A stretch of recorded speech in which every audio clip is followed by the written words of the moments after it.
जम्मू कश्मीर के पहलगांव में 22 अप्रैल को आतंकवादियों ने टूरिस्टों को निशाना बनाया। दैनिक भास्कर की एक रिपोर्ट के मुताबिक आतंकवादियों ने 6 लोगों को उनकी पत्नी के सामने गोली मारी। आपको किसी को क्या हुआ है? आपने क्या देखा है? आतंकी हमले में हरियाणा के करनाल के 26 साल के लेफ्टिनेंट विनय नरवाल की मौत हो गई। नरवाल की शादी 16 अप्रैल को हुई थी। वो अपनी पत्नी के साथ घूमने गए थे। बीबीसी हिंदी के मुताबिक विनय के दादा हवा सिंह नरवाल ने पत्रकारों को बताया वो शादी के बाद स्विट्जरलैंड जाना चाहता था, लेकिन वीजा नहीं मिला था, इसीलिए वो कश्मीर गया।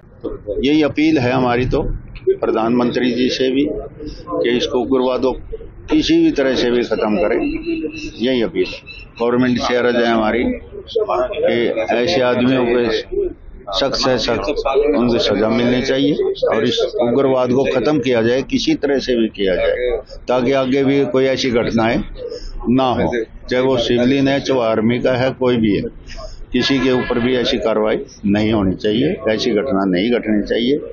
यही हमारी मांग। मूल रूप से हरियाणा के करनाल जिले के रहने वाले नरवाल ने 2 साल पहले ही नौसेना में नौकरी शुरू की थी। नरवाल के परिवार के मुताबिक वो इन दिनों कोच्चि में तैनात थे। उनकी मौत पर प्रतिक्रिया देते हुए भारतीय नौसेना ने कहा, chief of naval staff admiral Dinesh Tripathi और भारतीय नौसेना के सभी जवान पहलगांव में हुए इस कायरतापूर्ण हमले में लेफ्टिनेंट विनय नरवाल की मौत से सदमे में है।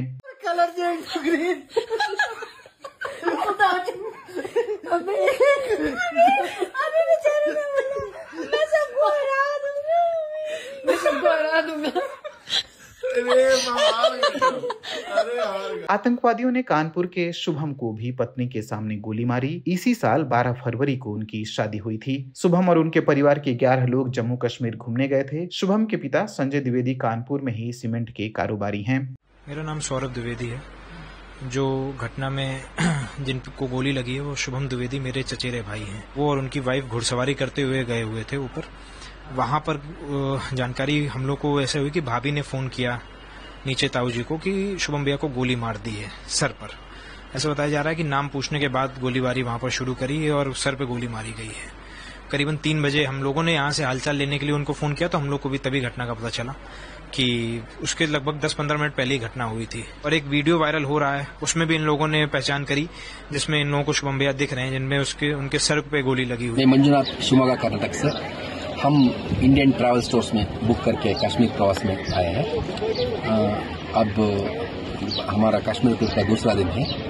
कल हम बोट हाउस में ठहरे थे। बोट हाउस तो बहुत अच्छा था।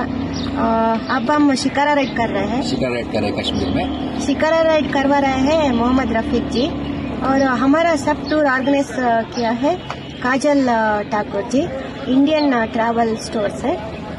बहुत अच्छा लगा, बहुत अच्छा सर्विस, धन्यवाद। वहीं कर्नाटक के शिवमोगा के मंजुनाथ राव की भी आतंकवादियों ने जान ले ली। 47 वर्षीय real estate agent Manjunath Rao अपनी पत्नी पल्लवी और 18 वर्षीय बेटे के साथ जम्मू कश्मीर घूमने गए थे। उनकी पत्नी और बेटा सुरक्षित हैं। हमले में बिहार के रहने वाले मनीष रंजन की मौत हो गई। रंजन पिछले 2 सालों से आईबी के हैदराबाद ऑफिस में सेक्शन ऑफिसर के पद पर पोस्टेड थे। मनीष रंजन को उनकी पत्नी और 2 बच्चों के सामने गोली मार दी गई। मीडिया रिपोर्ट्स की माने तो गोलियों की आवाज सुनकर मनीष ने पत्नी और बच्चों को दूसरी दिशा में भागने को कहा। इस दौरान वे परिवार से अलग हो गए।